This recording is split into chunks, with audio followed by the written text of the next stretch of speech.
Welcome to INWED Talks, an initiative of the Women's Engineering Society celebrating International Women in Engineering Day. As WES's flagship global campaign, INWED highlights the achievements, contributions and impact of women engineers while inspiring future generations to pursue careers in engineering. The INWED Talk series explores the INWED 25 theme of Together We Engineer through different perspectives, focusing on collaboration and innovation in the engineering sector. This session examines the role of apprenticeships in shaping a diverse and inclusive workforce, ensuring greater access and career progression for women in engineering. Apprenticeships play a vital role in developing technical skills, providing hands-on experience and creating accessible pathways into engineering careers. Yet women remain underrepresented, particularly in industries like energy, infrastructure and advanced manufacturing.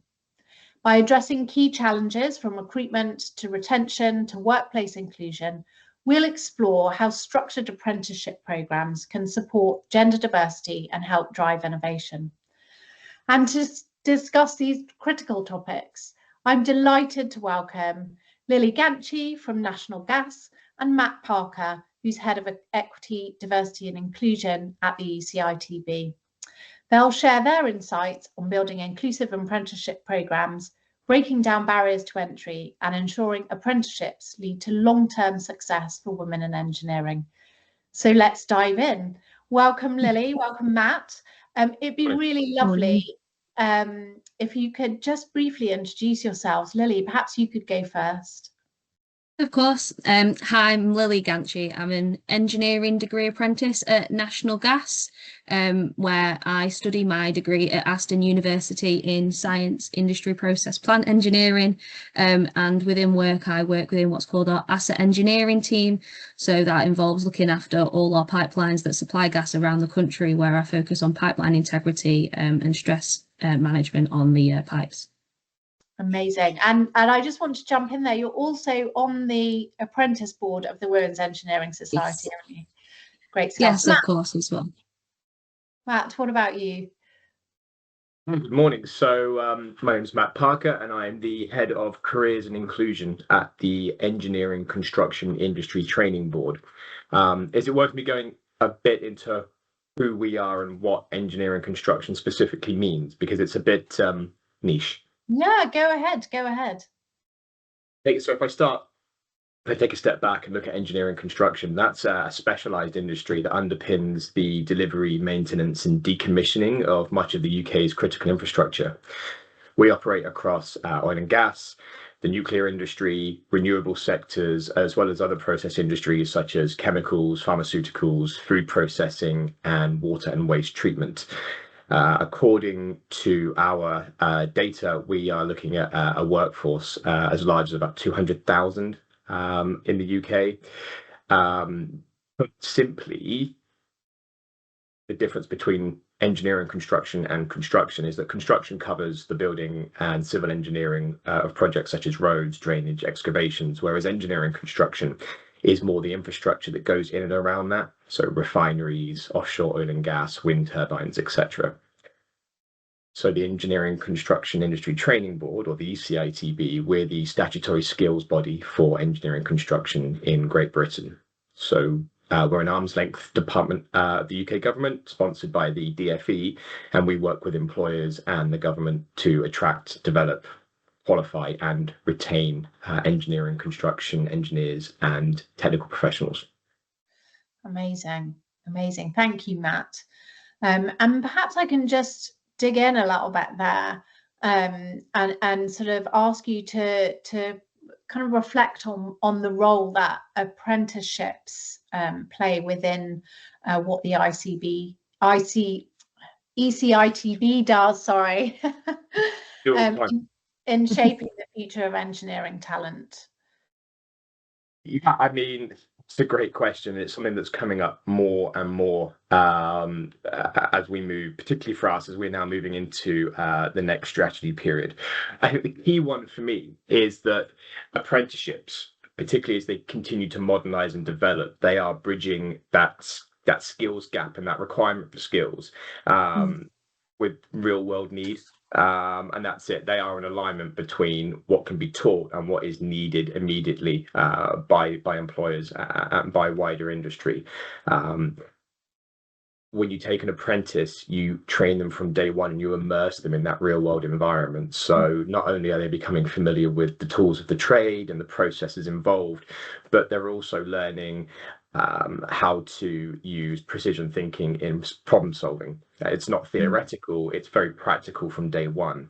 And they're also exposed to, if done well, high quality mentorship, which is key. And I guess I'll look to Lily for that on her opinion, but certainly from my opinion, that an apprenticeship gives you that immersion into that sort of real working environment and that credible mentorship, which is critical in forging a career path.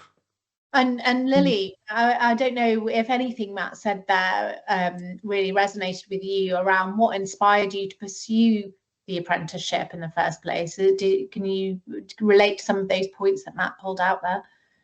Definitely, because it was one of those, from a young child, I was always interested in, oh, what's my granddad doing? Want to help out around the house, like with anything building. And then like, again, when you went to school, when he was like, oh, you've got these like little engineering challenges at the time, you didn't think much of it. I just found it a lot of fun. And then obviously as I grew up, I was like, oh, engineering's actually a thing that I want to do in life. And it was like just learning about it, and then doing work experience, did I find that this is something I want to do. I like the problem solving and stuff involved. It's a career I think I want to pursue, and it was one of those of, did I want to go as well to uni, or did I want to do an apprenticeship? And what I found is I much prefer the hands-on experience, which is why I took this degree apprenticeship route, where yes, I'm gaining the on-the-job experience learning, but at the same time doing my degree at the same time. Everything I'm learning at uni, I'm straight away applying that to what I'm doing at work, and actually vice versa. Sometimes I've already done what I'm learning at uni, so it was like kind of some of these full circle moments, and it's really valuable to know that the apprenticeship actually does go very hand in hand with what you do at uni, and I think sometimes that might get missed if you don't do the apprenticeship route as well. Yeah, no, that's such a good point. I love that point there about the way in which your sort of university education and your on-the-job training, they both are mutually supportive. So that, you know, that point around sometimes you're learning things in uni and actually you're able to ask more advanced questions because you've already done it at work. So I think that's really brilliant. No, that's great. Matt, were you going to come in there, or have I cut you off? Not at all. No, I think I was just wholly agreeing with what was being said. I think it's that bridging the connection between academia and the workplace environment, and I think that's often overlooked in terms of how important that can be. You know, we look about the degree apprenticeships particularly, you know, we're progressing through this employer-driven curriculum, which is what really underpins apprenticeships, but we're also merging out the other side with university level qualifications without student debt, which is obviously a real economic driver for the learners.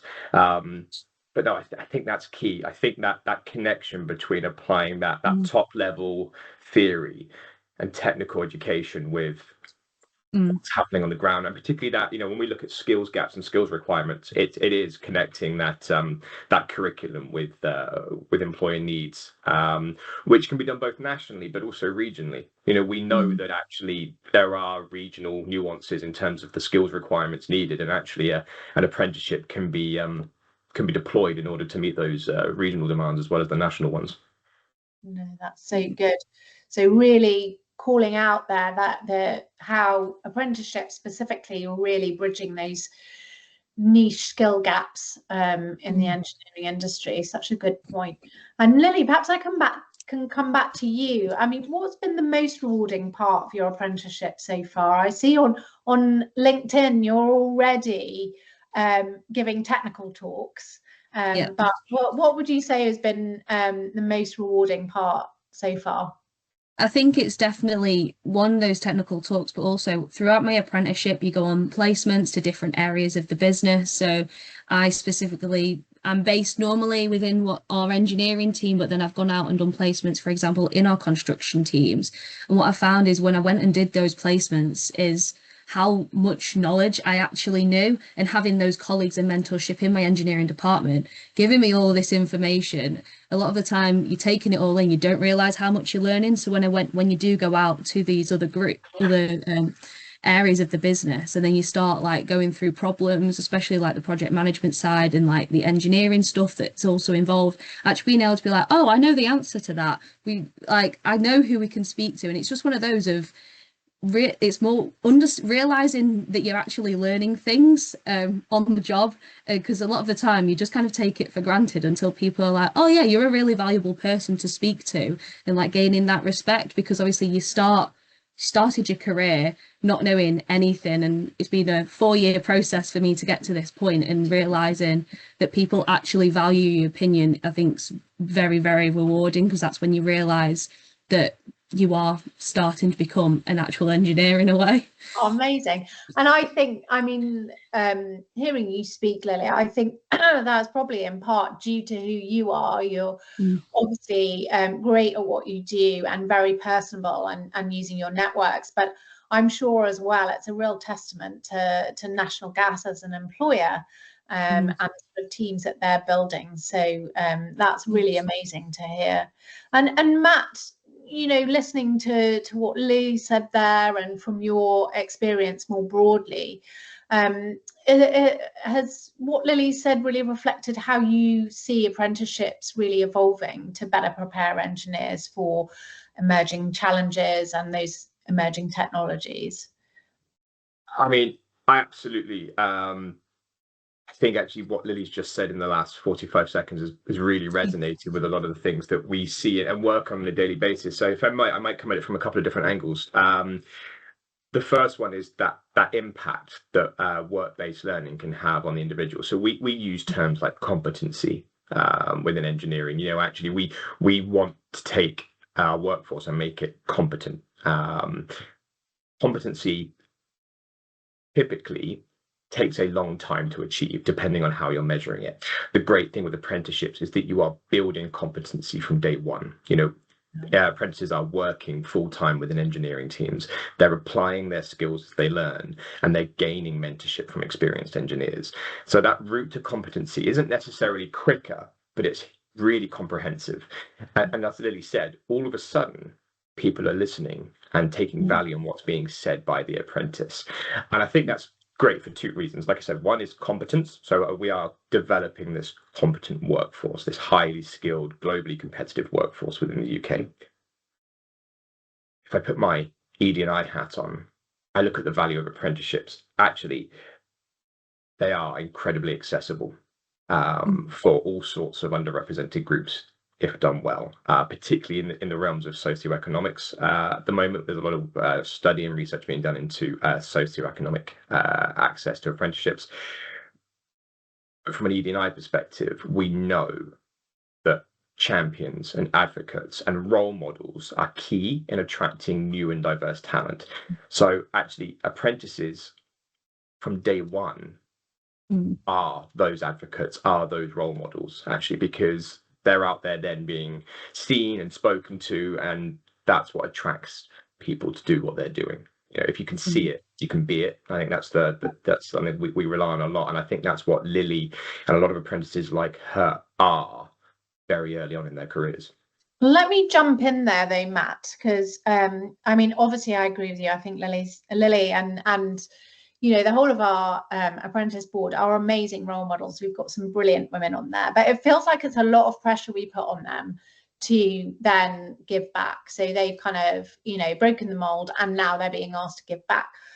Lily, you mentioned to me about the representation both on your course and within National Gas around, you know, quite often being the only female or being in a very small minority.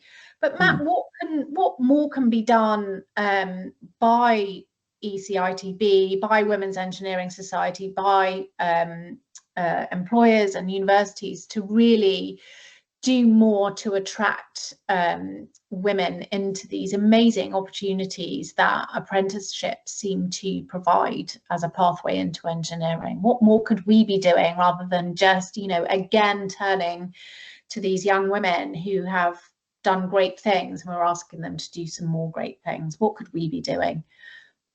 I mean, I feel, Susan, like you've just asked me the question that I ask myself in the early hours of most mornings. It's that thing that keeps me awake at night on a regular basis. Yeah, you're absolutely right. Attraction and retention are two critical things, particularly for the ECITB as we move into our next strategy period. So we know, I'll start with some facts or some statements that are factual. We know we have an aging workforce. We know that more people are retiring from industry than are coming in every year. We know that we have an issue with retention. So once we jump over all the hurdles and all the obstacles of getting people into industry, they're not staying. And we need to start unpicking the reasons behind that. And I think that's where we are. I think at the moment, a lot of work is being done in earnest by people to say, okay, let's start asking ourselves questions. If I look at engineering construction, for instance, based on our most recent census data, engineering construction is roughly 84% male. Okay. The questions we need to be asking here is, why are we not attracting more underrepresented groups in? Why are we not holding on to them once they're in? I think that's where we are. I think that's what the Engineering Construction Industry Training Board can do with partners such as WES, is to actually start looking at the reasons why and identifying the issues. Because at that point we can start to establish a landscape of fires that we need to put out, if you like. Yeah. I think data is key. I think data is something that we've not always done well, particularly within the ED&I space collectively. I think that's getting better. For instance, DCITB, we have a fantastic research team at the moment. They're putting out all sorts of amazing data that is being used by industry to identify workforce and skills issues. And it's also something that we're feeding back into government to saying, actually, this is what the workforce looks like, and this is where it could really use support in terms of initiatives and positive action. Yeah, no, that's good. I'm going to jump in there and just say one of the a couple of things we're doing at Women's Engineering is this year we've really built out our National Apprenticeship Week work. So really showcasing the opportunities that are available within our partner organisations. Again, just showcasing what's available to our network and using that network to share it with their network.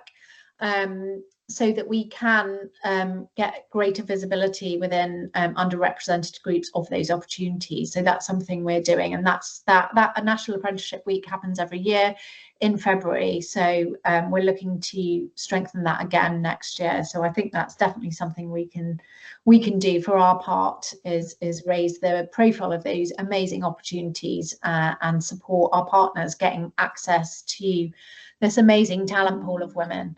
I just add, yeah. I think you touched on something there about collaboration between what we're doing, because as you say, Yeah. WES are running a fantastic campaign during National Apprenticeship Week.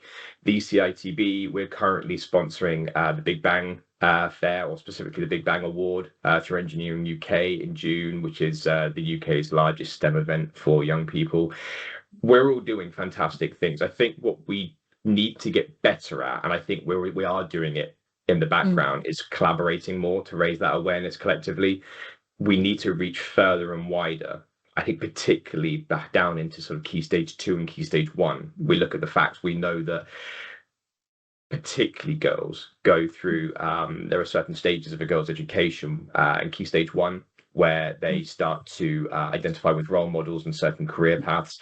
And then at Key Stage 2, we know there's a drop-off in girls studying STEM subjects.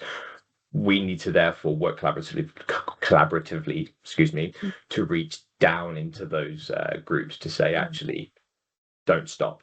There is opportunity. Yeah. And as you say, there's lots of amazing organisations that are working in that space. You mentioned one there, Engineering UK, who are doing fantastic work in terms of outreach, and we are actually partnering with them, although outreach is not our core scope. We are partnering them on some work they're leading around different pathways into engineering. So there are amazing organisations, Royal Academy of Engineering as well, doing great work in that space. So I hear you on that collaboration point. So that's really good. Similarly, looking at the retention piece, Royal Academy are just kicking off a piece of research into looking at why people are leaving, why women are leaving. Sorry, be a bit more specific there. So I hear you on that. I just want to bring us back round to something that you've both mentioned during this chat around mentorship, training, and how that supports you. Lily, I wonder if I can come to you. You've kind of touched on what support you've had, but perhaps you can pull out specifically what type of support has helped you succeed, either through National Gas, your employer, or in wider support networks. Of course, to be fair, there's multiple different streams where it's for multiple different reasons why you need that. And I think it's one of those of realizing you need that entire support network to help you succeed. So starting with having a very supportive manager is a big one, because one, they allow you to personally find what kind of engineering I wanted to do, because I just knew that I was interested, but I didn't know what in. So he's allowed me to have that journey to figure out what I'm interested in, but then also like allow me to have these opportunities as well to be a part of like the Women's Engineering Apprentice Board, being able to go and do talks at that, be involved in those events, because we're aware that don't really have that as that support network as much in work with like female apprentices. So for me, it's very valuable being able to be part of that board, to find like-minded individuals, like you said. To me, that's one of the big things of that collaboration piece that we're just talking about, of being able to speak to other female apprentices in the Women's Engineering Society, bringing that to me has been very valuable, like being able to talk to like-minded people. And then also, alongside that, I have my own mentor within work, where she's massively supported me. She's a massive advocate for women in engineering, and has helped me shape what I want to do, given me guidance on what I want to focus, and really being like that person that's given me like the drive to be like, no, trust yourself, trust your instincts, because sometimes it is difficult when you're in like a room full of men in a way. It is really like giving you that back in, but then also, and then as well as that is you got very supportive colleagues, where if you do need any help, anyone's there willing to help you. And it is just learning that people want to help you succeed, so it is just using your colleagues, using people, and just everybody building that support network around you to help you be an amazing engineer at the end of the day. Amazing. So good to hear. And, I do want to call out National Gas, because I think they've obviously created this environment in which you do feel supported to both do your volunteer work and also to have, a well-informed and thoughtful manager and mentors throughout. So I think that's really great. I'm so pleased for you, because I don't think that's everyone's experience, I would say. But, where they've worked in other places. So definitely shout out to those great employers who are doing that. And Matt, looking at more broadly the training and career progression opportunities, how do you think employers can ensure apprentices receive that high quality training and career progression opportunities? Great. I mean, just to touch lightly on the mentorship before that, I think the other thing we need to not overlook is the impact of 360 mentorship or reverse mentoring. So mentoring works great in one direction, but actually more and more I speak to people who say actually they've entered into reverse mentoring relationships with senior members of staff, where they have gained things from listening back and getting feedback from the people that, so it's not mentor mentee. What you have is this, both parties are mentees and mentors in that situation. I think mentorship is starting to evolve, and I think how we look at that and how that can provide positive impact to the business and the wider industry is starting to change as well. So, and I'd like to see more of that as we move into the next couple of years, is that reverse mentoring development. But to go back to your point about what employers can do, I think one thing that is critical is career mapping for apprentices. I think showing a clear route of progression from their apprenticeship from day one.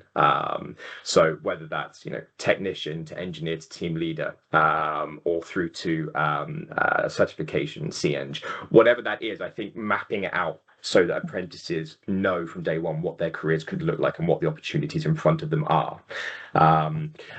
I think culture is a huge thing at the moment. I think Lily's touched on that really well. So I'm like, having this positive culture where an employer supports the well-being, particularly of underrepresented groups, because there is a burden and a pressure on underrepresented people within industry and within organizations. And I think supporting their well-being, particularly early on in their careers, is critical to retention. I think it's done very well in some parts. Yeah. I think the other areas, we're still very much in our infancy. In that, but I think culturally is where a lot of the work and then the education needs to happen now. I think that well-being of underrepresented learners needs to really be looked at and taken care of. Yeah, and has that been your experience, Lily? Have you had good support in terms of having that clear career mapping? You understand what support's available if you want to go down that professional registration route. Is that something you've experienced? Yes, definitely. And it's one thing that's actually built into my degree apprenticeship anyway, where you're working towards both. You've got your apprenticeship competencies, which are also very similar to gaining your professional competencies as well and gaining your IN. So alongside gaining that, you're also working towards your incorporated engineer. And again, it's already one of those things, because I'm at the end of coming up to the end of my apprenticeship, I've already asked, is there a possibility for me to do my masters as well? And they've said, yes, of course, because they want to see me continue to grow and develop as an engineer. And it's one of those of, they just want to continue developing you. And that's where it's a very supportive business internally, where they want to see their own people grow, develop, and then they can give back into the business to help it. With these energy challenges that we're having now, like they know that once they've got you, they want to try and keep you there, because it is a very niche industry in a way, where the gas industry isn't very well known. So it is one of those of, I stepped into this career not knowing that it was going to be a lifelong career, if I'm honest. And it's when I stepped in, I was like, oh wow, it's actually really big and really interesting without you realizing. Yeah. I forgot the round of the question, but no, you've answered it. You've answered it. And I think to segue into another question there, I mean, you're talking about they really want to hold on to you. I mean, and that is a testament to what you're delivering for them and your great performance, Lily. So never forget that. And I see, as I mentioned before, you're already making meaningful contributions to industry and engineering standards, and talking about your research in particular in non-destructive testing. But how do you're coming to the end of your apprenticeship, how do you see yourself growing within the industry, and what aspirations do you have beyond your apprenticeship? So beyond, I've kind of molded a sort of a job for myself where I want to look at this pipeline integrity materials space, where I've seen a gap, and with the growing desire for a hydrogen network to supply the UK's energy, that's where I've found hydrogen's got a massive impact on our materials, and I want to learn more about that, which is where I've asked, can I do my master's into materials to kind of support that learning as well on the job. And it's one of those where I want to continue developing, learning, because it's I'm also a part of a lot of the industry working groups. So actually recently this week I went to our European pipeline research group, where I'm part of the materials meeting, where that's working with some of your industry experts across Europe in materials engineering, and kind of learning off them and being involved in those conversations. It's one of those where I'm like, I see where I would like to go in my career, and I can see that there's sort of a path, and it's kind of just pushing myself constantly because I want to help change. I like to be part of this energy transition, and I find it very interesting as well. Oh, so amazing, Lily. I mean, just hearing you speak to me, and I'm sure you'll reach, hopefully through this talk, we'll reach many more women who are thinking about this, but you're really selling the value of apprenticeship. And Matt, perhaps we can finish off with your view around what message would you share to the wider audience out there about the value of apprenticeships in shaping the next generation of engineers? Great question. I think we go back to that original point, is they are the bridge in that gap between what is needed and what is being taught. And I think that's it. We are talking now about a highly competent, highly educated, but then highly skilled in the real world pipeline of workers that are coming in to fill the gaps that are there. We know we have a skills gap, like I said. Got more going out than we've got coming in. So the more we can bring in apprentices like Lily and put them through the same positive experiences, it is a world of opportunity. Apprentices represent that, and they are a starting point. And I think starting point is even the wrong term. I think it's a launch pad. Because the trajectory you can take from an apprenticeship is significant depending on and it really is either in the hands of the person doing the apprenticeship, but also in their employer. So I think if they work collaboratively to maximize the opportunity, you're not only creating a hugely successful and lucrative career for the individual, you're also doing the same for the employer and the same for wider industry. You're creating this ecosystem of positive growth. One thing that I think has come back, and it's something that you mentioned, Susan, was the burden of responsibility on people like Lily in being role models. And this really struck me, and it's not the first time as well, where we do campaigns and we invite engineers and technicians from underrepresented groups to speak about their experiences and to put them on a pedestal to say, these are the examples that you should follow. It's not lost on me that that's a huge burden of responsibility on them. I think the problem we've got is that is the curse of being forerunner or pioneer. And I think that's what we still are in that age of pioneers, particularly from underrepresented groups going into pathways and into careers and industries where they are still in the minority. I think what I'd like to see more of to try and balance that out is a greater awareness of what allyship means. I think I used that 84% male. That's great. We can use that to our advantage. We can turn that 84% into allies and advocates. There's one thing to sit there and say we positively support the notion of greater equality and equity, but let's turn that 84% into advocates and activists. And I think that's how we balance it out. I was going to say, if I just jump in there, I massively agree with that point, because it is one of those where a lot of my team are male engineers, and it is those people that they're still massively supportive and they want to help you, and it is like them passing on that knowledge, because they are all older generation. They're going close to retirement. They want to pass that information on because they want to see, it's kind of also helping that allyship, but it's also they want to help progress the industry, help to make sure that it does have a future, and it is helping pass all of that invaluable knowledge on. And that's where I think apprenticeships are very much an invaluable experience, because it's something you don't get if you go down the traditional routes, where you don't get that that hands-on learning, where people, I think a lot of the time, have graduates and stuff come in and they just expect you to know what they're doing, whereas apprentices, you've kind of learnt from day one, and people expect you to not know anything, and they do shape you and mold you to be a brilliant engineer for what both the company needs, but what also you want to do as well to help you succeed. I think that's a really great point to end on, that we are, we're grateful to you, Lily, and your counterparts who are, flying the flag, but also grateful for those already in industry who are creating legacy and giving back, whether it's a man or a woman. So we're hugely grateful. It's been really lovely to talk to both of you. I'm sure we could continue this conversation on.